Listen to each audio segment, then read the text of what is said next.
আসসালামু আলাইকুম।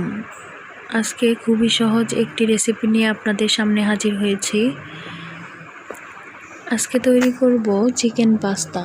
Chicken pasta তৈরি করার জন্য পাস্তাগুলো আগে গরম পানি দিয়ে একটু লবণ আর তেল দিয়ে সিদ্ধ করে নিয়েছি। তারপর একটি প্যানে পরিমাণ মতো তেল দিয়ে পেঁয়াজ ভেজে দিয়ে দিচ্ছি ডিম। তারপর ডিমগুলো ভালোভাবে ভেজে আমি দিয়ে দিচ্ছি মুরগির বুকের মাংস।